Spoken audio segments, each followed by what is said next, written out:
I think that our society today is so focused in the direction of medication where it's like, oh, I'm unhappy with my life. Here's a SSRI. Oh, I'm fat. Here's a pill. Ozempic. Oh, I can't, my kid is too crazy. Oh, here's a pill for that. No, you have to do the hard work in learning how to deal with these things over the long term. And I think that that's the answer to your question, Gavin, of, oh, don't you want to reach your zenith? Yes, I'm interested in improving myself every day of my life. We all are as ambitious young men. I'm sure most of our audiences as well. But I'm interested in doing that through the ways that are going to make that a natural and sustainable thing instead of just popping a pill that's a short-term solution to a long-term problem. Right. This is why we listen to Marcus Aurelius meditations. This is why we listen to Seneca, the Stoics. The old questions have old answers, right? So, at least on the philosophical part of it. I definitely like agree on that point of just like doing difficult things is what brings happiness. Mm. And I think that you have to have that foundation no matter what. Like that won't be involved in the hypothetical situation. Like you'll still need to be that person in order to get those results. So it's a But nuanced okay, question, so but Gavin, a little bit of a different, but you're somebody who's interested in getting physically stronger. Would you take steroids? Would you take steroids if there was no negative downsides? yeah, yeah. Welcome to Your One Podcast, where future leaders take on the complexities of today. To Your One Podcast. Happy Easter, everyone. I hope you liked that little intro. We're about improvement here on the podcast, so let us know what you think. But once again, I am welcomed by Zachary Crilly, Michael McNeil, and Felipe Segura. And this is podcast number 23, our Jordan podcast, so let's make it a good one. And we got the intro for you on the Jordan podcast, ladies and gentlemen. Of course. And we had a lot of exciting news this week in the political and business realms, but what we want to dive into is Sam Bankman-Fried's 25-year sentence, some crazy numbers around that, RFK announcing a new VP, and then Trump creating a SPAC and his stock absolutely ripping, even though it brought in a whopping negative $49 million last year. But you'll want to stick around for the end, where we talk about Neuralink's first implant and what we think there. But to Look at start this off, hosting job, ladies and gentlemen. Look at this. He lets you know what we're going to get into it right at the get. I love it. there it is, improvement. But let's start off with Sam Bankman-Fried. So he was basically sentenced to 25 years. A couple numbers around it is that he lost $8 billion for consumers, 1.7 billion for investors, and his hedge fund that he founded, I think with his girlfriend, lost 1.3 billion. What are our thoughts there, just off the top? 25 years sounds, for me, it sounds just about right, honestly. I'm curious to hear if you guys and the listeners out there think the same thing. His lawyers, I read Michael Lewis's book, Going Infinite, which is all about Sam Bankman-Fried, and the FTX meteoric rise to being on the public stage to collapsing phenomenally. Frankly, I don't recommend the book. I thought that Michael Lewis, I don't know what he was thinking. I love his other books, but this one, he was very, I think, weak in his approach to describing Sam Bankman-Fried. He made him out to be a boy genius who, for some reason, in all of his genius, didn't really understand what he was getting into and defrauding millions of investors of billions of dollars. But, I say that the 25 years is fair as somebody who didn't lose money. And frankly, I don't know anybody that did lose money on FTX, which is kind of crazy because I know, as probably a lot of us share, many young people are into crypto. I can only imagine the frustration in putting money into an exchange, even having it sit in cash and then it disappearing. I wonder what this means for regulation if crypto exchanges will start to be seen as banks that will be protected under the FDIC, so that people, when they put their money in, will have some guarantees that their funds will be safe. What's funny is that all the investors and all the shareholders in the liquidation process are going to get paid back in full. But to your latter point about like what it sort of does for blockchains and sort of cryptocurrencies and other exchanges such as like Solana or Coinbase, is it sort of put them on this pedestal where it's like we don't see this as a I guess, feasible service. And I think that's bad. In terms of that, I think the 25 years was a little bit light. I think he should have got like 50 years, but it's a very interesting case study for sure. They wanted 40 to 50, but they lessened it. So I didn't like know they that basically cut it in half. I didn't know that his creditors are going to be paid back. That's huge. The funny Oh, muted. The funniest part is that he made a profit from a lot of his investments. They were actually really good investments. It's just the fact that he was through Alameda and through some other like Ponzi schemes, just taking people's money and investing it. But some of his investments were great. Just he's stealing people's money.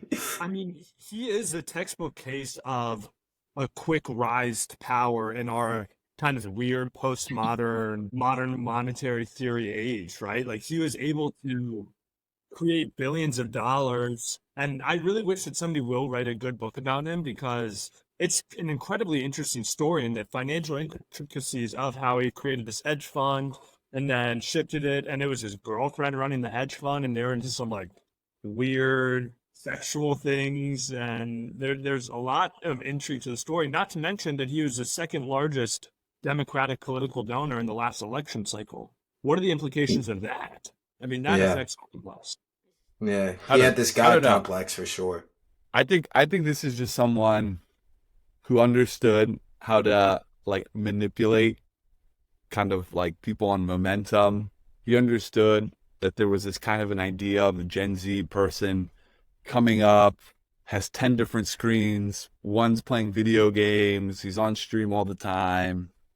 And then I think we're all surprised in the end when like a offshore crypto exchange goes bankrupt because they're defrauding people in the Bahamas. I mean, I don't know. I think that at the end of the day, he was just a fraud and it got way too big and he didn't time the market right. But I don't think you can really ever time the market when you're defrauding people. So yeah, 25 years seems like a lot of time. We'll see where maybe it was too little, maybe it was too much, but it's probably going to learn a thing or two there. So, yeah.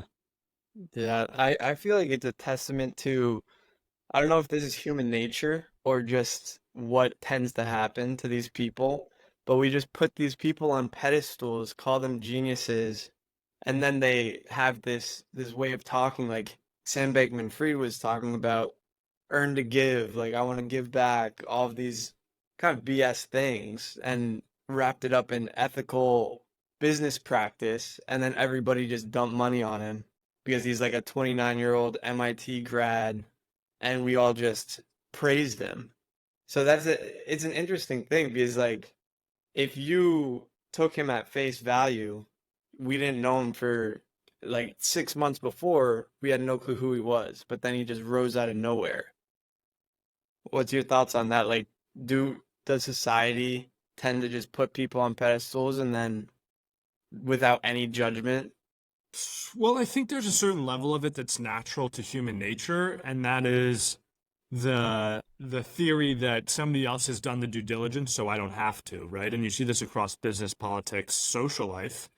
Is hey, Gavin calls me and he says, I'm investing in this smart young entrepreneur, Sam Bankman-Fried. He seems like a great guy. It's a good idea. All my buddies are behind it. And, oh, hey, Tom Brady's behind it. And social trust. And I said, oh, somebody down the line must have done some research, right? Who am I, little old me? What do I know about this confusing thing, blockchain? All my buddies are putting in money. I might as well do it too. And you see this time and again. We've talked about Theranos. We've talked about this guy, Sam Bankman-Fried. I think it just goes to show the the human nature element of social validation and social proof, and really how strong that is. Really? Have you listened to Chamath talk about what it was like investing or negotiating with Sam Bankman-Fried? He was interested in investing in FTX, and I think, if I remember right, he asked for like more details before he was going to put a bunch of money in, and they responded with like "fuck you" or something like that. And he was like, "I'm not going to invest in this." But a lot of VCs were like, "Oh, it's because he's hot. He's onto something. He's a genius. We just all got to follow suit." Like everyone wants there to be another Steve Jobs, you know. And there are people willing to kind of take that mantle, act like they're Steve Jobs, and run away with money, you know. I think in the Elon book, he talked about a conversation he had with Sam Bankman-Fried, and they had like one phone call, and he came away with it just being like that kid's a weirdo. Like I would never work with that kid. He seems so disorganized and disoriented, and that's just so interesting because that was at the height of his craze where they had that conversation and he just read it completely differently than everybody else. But from one I guess losing business leader to hopefully one that's getting some popularity is RFK, who just selected his VP, Nicole Shanahan. For the listeners, she's a 38-year-old Californian lawyer. She's in philanthropy. She has a foundation, an organization. She founded it. It like directs money toward issues including women's reproductive science, criminal justice reform, and environmental causes. And it seems like she's just the spearhead of like women's rights. But Michael, what do you think about this decision? I know you're close to the topic. Yesterday, I was actually in the park, and there was this lady that's like volunteering on the Kennedy campaign, and I got her number and everything, and I got this button. Just for viewers who can see this, I'm huge on the Kennedy family. I have this mural in my room of RFK. So yes, I am very emotional about this, and I'm gonna volunteer for this campaign. I think I think what you mentioned, right? She's very big into environment, criminal justice, women productive rights, which are a lot of these great things that apply a lot to, sort of the left and at times maybe even the extreme left. I guess you can call it the far left. And I think it's, even with talking with people, I don't think it was a great pick personally. I mean, RFK has been very, focused on, the Ukraine dispute, some of our forever wars, the border, and then some of our like just more domestic issues. And I feel like that's not really garnered to what she's trying to do. So, I don't think it was a great pick, but we'll see sort of where it goes. And I'm riding the train until it falls off, wheels fall off of it. So that's my quick bit. What's the support like for RFK right now? Like I don't exactly know how many waves he's causing, but what's that look like? So he's polling, and the DNC is like literally adamant about trying to defect his cause, essentially, because maybe most people don't know this, but RFK was trying to run as a Democrat and was not allowed in by the DNC, so he chose to become an independent and run. And I mean, he's polling, I think, at like 10% right now. I mean, it's a pretty much a Hail Mary for him to like actually win the presidency. But the left feels like, especially after taking on Nicole Shanahan as his VP, as this is taking away from their votes, and this is helping, de facto helping Donald Trump. So there's an argument for that, but his polling's around like 10% on national. Hopefully that increases, but we'll see. And to that, They're saying. oh, there we go. There we see his overall numbers. Gavin, I think one really important part about Nicole Shanahan's background that you left out is that she used to be married to Sergey Brin. So she has been a large financial contributor to the RFK Jr. campaign, supposedly shelling out $4 million for his Super Bowl ad that really seemed to put him on a lot of people's radars. I am signed up for the Kennedy emails that go out, and I got one after that had a link to a video that showed her background. Let's put it in the show notes because it really did a great job highlighting her background. And from a very humble means, she claims that her family wouldn't have been able to survive if not for public assistance, and really worked her way up in the tech world, and is now in one that's hard to not get behind. 53% of Americans now classify themselves as independent, irregardless of who RFK Jr. picks. I frankly don't see a pathway to him really winning in this election. But look at the two alternatives that we have, right? And look at the apathy that many young people, many people in general, but especially young people, have towards these two different candidates in general. I think that RFK is now walking so that future independent candidates can run.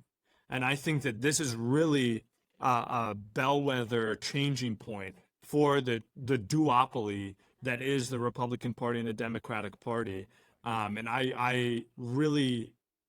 I'm very grateful to RFK Jr. for putting his neck on the line and frankly putting his family's last name on the line to blaze this path. I'm unconvinced. I think that the RFK, if he was trying to build a future independent party, he would have chosen someone who might have been from the right and disaffected.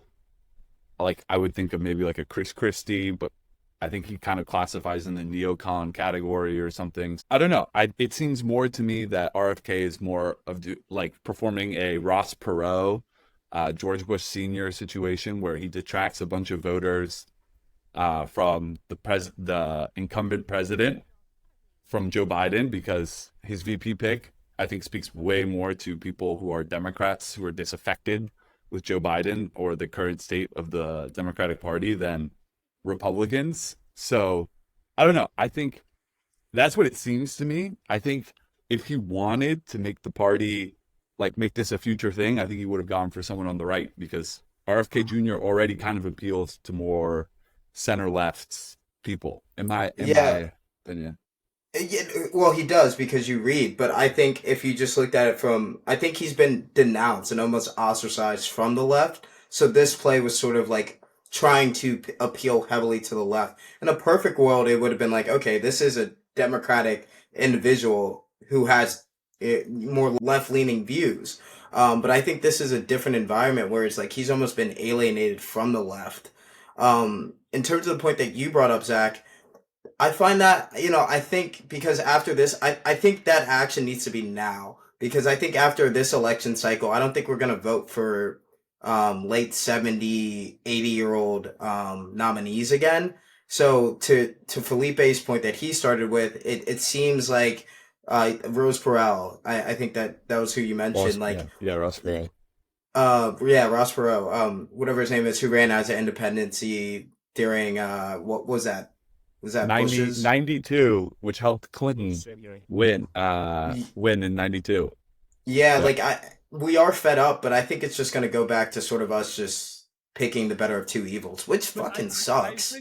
I don't think that that's a bad comparison. I think that Ross Perot did do something to show people that an independent can run at the national level and gain some traction. And I think that's what RFK Jr. is doing. There would be a brilliant study, and I'm sure somebody's written a paper about this, about why that independence movement failed after Perot. Frankly, probably because he threw a lot of his personal cash behind his race, and there wasn't that donor support. Because it's hard to convince donors to support something that is going to be a losing race. But right. I mean, I really do think that this can be the start of a viable third party in this country, which is something that I am adamantly behind. Same here. Do you think that's a reality? Like, do you think that would be feasible in the next coming election? I think it's something. I think it's something that's a conversation now. I mean, this is. I have loved the idea of a third party for a couple of years now, and it used to be that people would laugh at me because it's like, all right, buddy, yeah, good luck with that. 53% of Americans now identify as independent. Have conversations with people who I know very few people that are amped to vote in this election. Very few people. That has Fact. to have implications. That's a It fact. has to. Yeah, I guess we'll see. But I do feel like there's a level of just the fact that there's so much money behind both of those parties, and the fact that it would need to be an absolute upheaval in the general opinion of the public for But that to even everything like changes think with about time. happening. Everything changes, and I'm not foolhardy enough to say that it's gonna happen now. No, it's gonna take time, and it's gonna take resources, time, energy, and money. But I think that there's a pathway to it happening, and the more bad candidates that we get from red team and blue team time and time again, the more appetite there is going to be for a viable third party. I I'd mean, it's, be I'd be interested to see over time if this is the highest amount of independence in America in history. Do you think it's one of the highest points? certainly within recent memory, Yeah, I guess we've only been alive for certainly 20 within my little years. lifetime.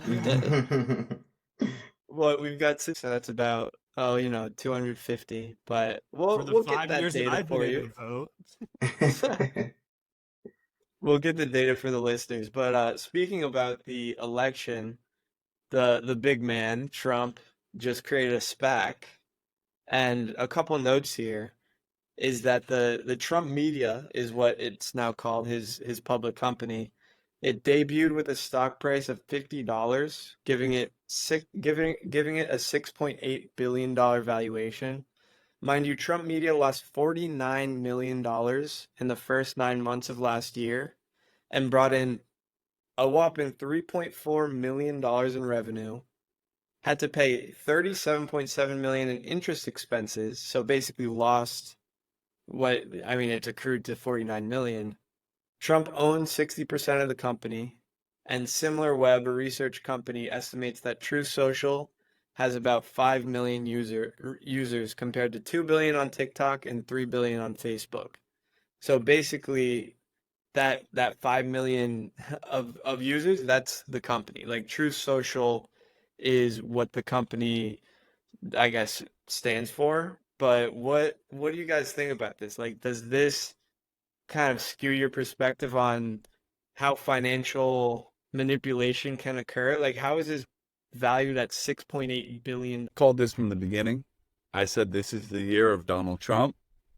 He's now doubled his wealth. It's not even the election. He's now going to pay off that bond like it's nothing. No, but realistically, I think he can't. That stock obviously is super inflated, but it will help him be able to borrow against his shares because I don't think he's able to sell the shares immediately. And yeah, it's good news for him. and I don't think it's financial manipulation because something is only worth what people are willing to pay.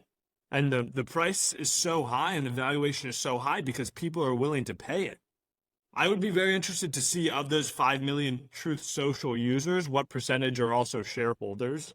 Because my guess is that those are diehard Trump people and that they want to put their money where their mouth is and support him financially as well. I mean, what I see it as is almost like an influencer dropping a product.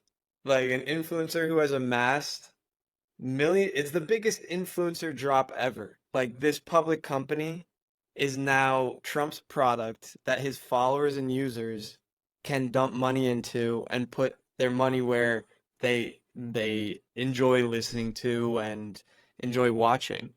It's not much different. Like influencers grow this massive audience, then monetize it through a product or service. Trump has built a following of maybe 250 million people, and now he's dropping a public company that you can invest in. Well said. Well said, I think. I think it's a really big protest to what's been happening to him in some of these lawsuits. And some of them may be legitimate, but there has been an attack. Let's be honest about this. There has been an attack on Trump through our criminal justice system at the head of the Biden administration. Full stop.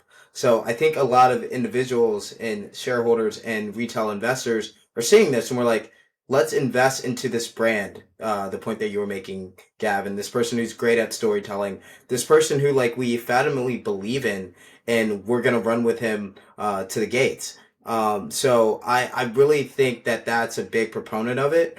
I don't know if I'd be an investor in it, maybe a short-term investor in it, but to what you started with, Felipe, it's definitely the year of Trump. It's Why definitely his why would year. you invest in this stuff? Like, Well, if and this, I mean, this has really interesting implications for the future of campaign finance, right? Because That's as so as I true. said, these people want to financially support him. There's always been a pathway to financially support him. That's by donating to the campaign. But in some weird psychological way, it feels different when you're investing in a stock because you can win as well.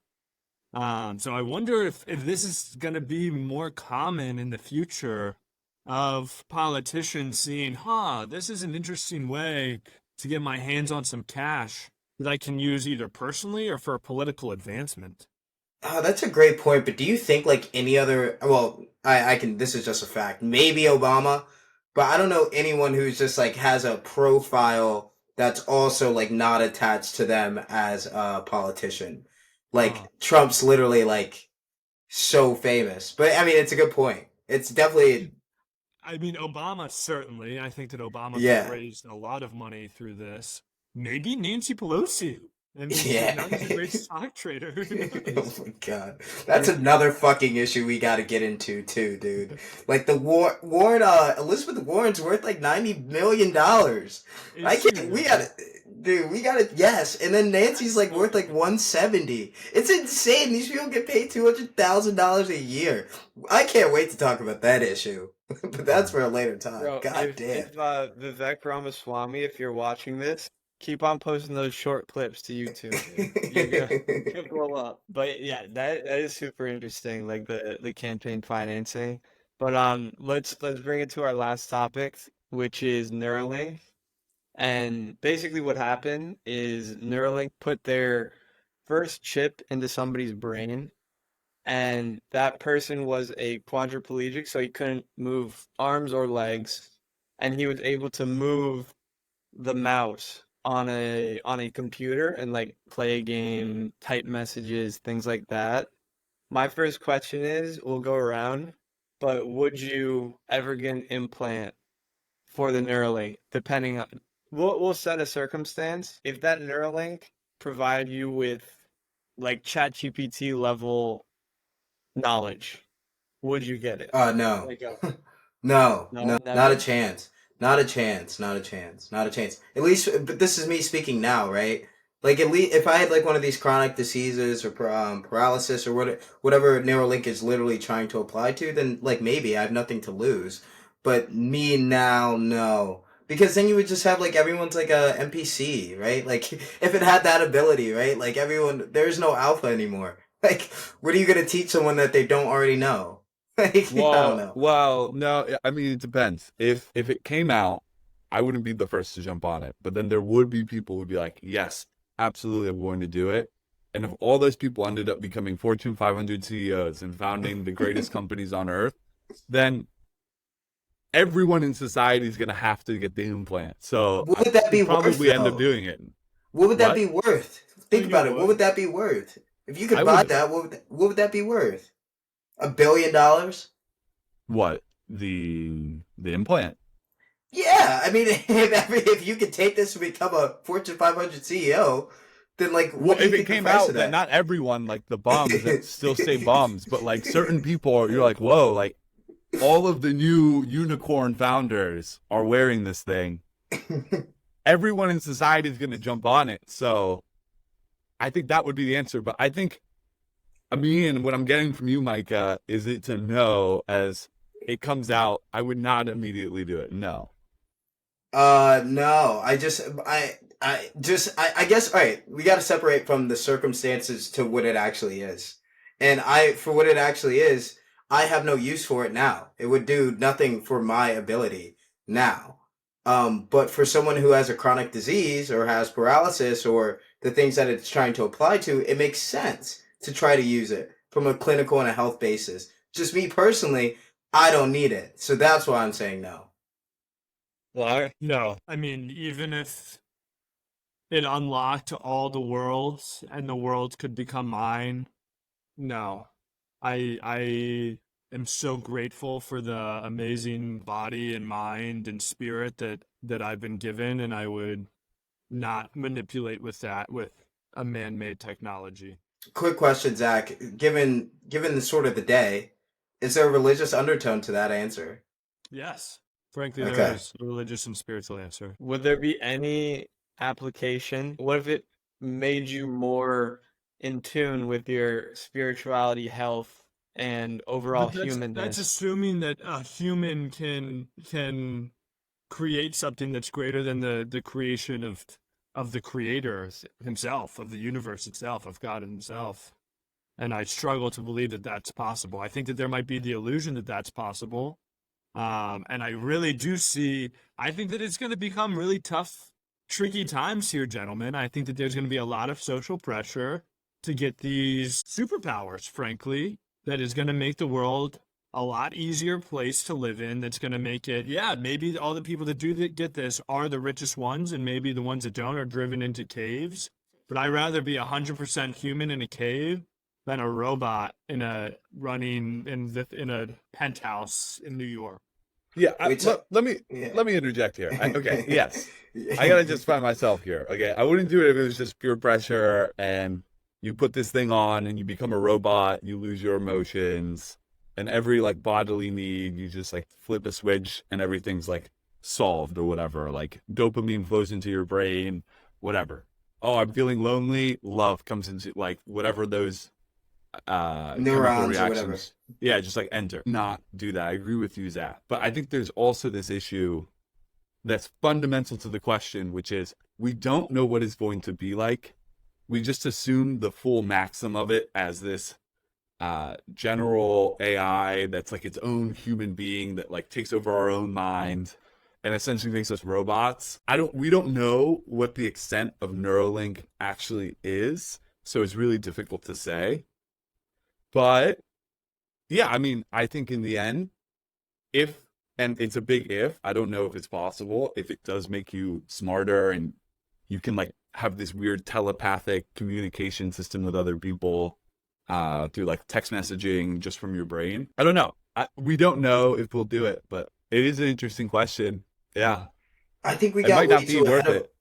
I think we got way too ahead of what it actually is today on the first person that they actually tried it on. Yeah. We spoke about something We're that's like just 20. theorizing. But that's where Yeah. your mind goes with That's this where it's question, though. going. You know what I mean? It does go iRobot, Yeah. like alien movie type No, thought but process, but here's what I'll say. but it's not gonna be that. Not today. Where I see it is just out of curiosity. Like, aren't you curious to see what your zenith looks like? Your like absolute optimum looks like?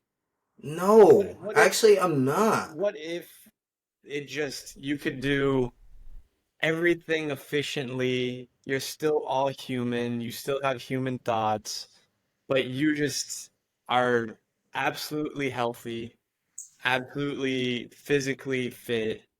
Like it just We're not. your We're just mind. okay. Let's be honest. We're not talking about Neuralink anymore because everything we're talking about is not what it is today. Yeah, but That's where it's gonna be. but that's the Ah. same issue of like taking Adderall, right? A lot of people our age take Adderall to get But that there's a side effect to that. those 1-2 hours of productivity that they just like would take them 5 or 6 hours, so they can just do it as efficiently as possible. And a lot of people say no to that. So, and like I don't think it changes your level, your state of happiness or anything. So, I guess I Yeah. struggle with that question. Yeah. I'll say this. We don't know much about the brain. I think we know less than like a fifth about the brain. If Neuralink helps us understand the brain more, then that's a great thing. So I hope it does that. And let's start from there and then like try to understand consciousness and optimal ability and some of these, buzzwords a little bit more. But again, to answer the first question, I wouldn't say yes now. Yeah, but here's another way of thinking about that question too, Gavin. If I told you like, oh, let me just give you Ozempic and Adderall, so like you'll lose weight, you'll be fit, you'll work super efficiently, and like if you don't really need to sleep, you don't need to sleep. I'll give you tons of like sleeping pills or whatever, we would call that in today's time, if any of us was acting in that way, we'd say like, dude, you have a problem. So yeah, I don't, having it with a It Neuralink would would definitely make it cause a better. lot of problems. Lack of sleep, not eating, being up. Yeah, you definitely would have some problems. Go get some sunlight, you That's the whole thing, NPC. though. Like there are side effects to those drugs. They're drugs, and if it this is a theory, like a theoretical question, but if there were no side effects at all, and you just got the benefits, then it's a different question. Is what I'm the theory I'm proposing. And that's more of a philosophical question, but for me, there's two almost layers to it. The foundational one is the spiritual element to it, but the other one is, Devin, and we're talking about all these different cheat codes. I think that our society today is so focused in the direction of medication, where it's like, oh, I'm unhappy with my life. Here's a SSRI. Oh, I'm fat. Here's a pill. Ozempic. Oh, I can't, my kid is too crazy. Oh, here's a pill for that. No, you have to do the hard work in learning how to deal with these things over the long term. And I think that that's the answer to your question, Gavin, of, oh, don't you want to reach your zenith? Yes, I'm interested in improving myself every day of my life. We all are as ambitious young men. I'm sure most of our audience is as well. But I'm interested in doing that through the ways that are going to make that a natural and sustainable thing, instead of just popping a pill that's a short-term solution to a long-term problem. Right. This is why we listen to Marcus Aurelius meditations. This is why we listen to Seneca, the Stoics. The old questions have old answers, right? So, at least on the philosophical part of it. I definitely agree on that point of just like doing difficult things is what brings happiness. And I think that you have to have that foundation no matter what. Like that won't be involved in the hypothetical situation. Like you'll still need to be that person in order to get those results. So it's a nuanced question, so but Gavin, a little bit of a different, but you're somebody who's interested in getting physically stronger. Would you take steroids? Would you take steroids if there was no negative downsides? yeah. No negative downsides that I get absolutely jacked. Would you? There's our intro clip right there, by the way. And No, I think that there's a certain, and this is really getting philosophical, but I think that the joy is in the struggle of improvement. It's like if you could push a button and you automatically have all of your dreams come true, would you push it? I think that that's a really risky thing. And I mean, in society, we see this time and time again. Look at lottery winners and how many of them end up broke, depressed, or suicidal at the end of what they thought was pushing a button and getting everything that they ever wanted. I think that as humans, we're wired to go after the drive and to need to earn the gains that we make.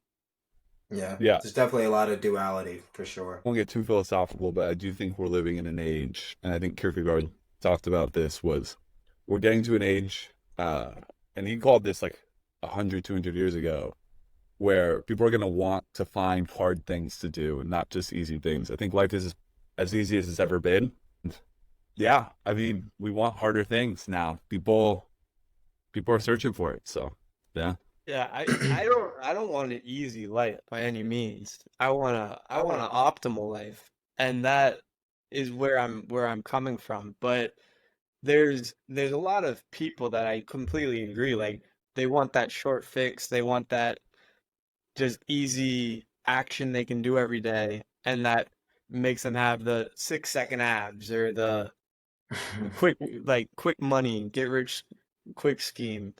But I do still reside in the camp of like, oh, do a cold plunge or do a marathon. I mean, me and you did a marathon. I'm just saying the fact is that if I had the opportunity to become an optimal human being, I think I would be very curious to see what that would look like. And that's an honest answer, and that's why something like this Neuralink is going to have so much appeal, because I think that there's a lot of people that if they're going to look around and see their buddies, you're like, oh my God, Johnny was kind of an idiot, but he got this implant and now he's doing great. You know, that's going to be a great sales pitch.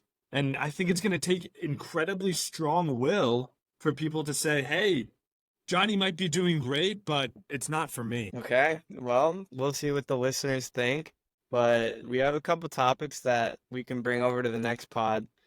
But everyone, we had a great conversation. Happy Easter, and we will see you next week. Happy Easter, everybody. Peace, sir.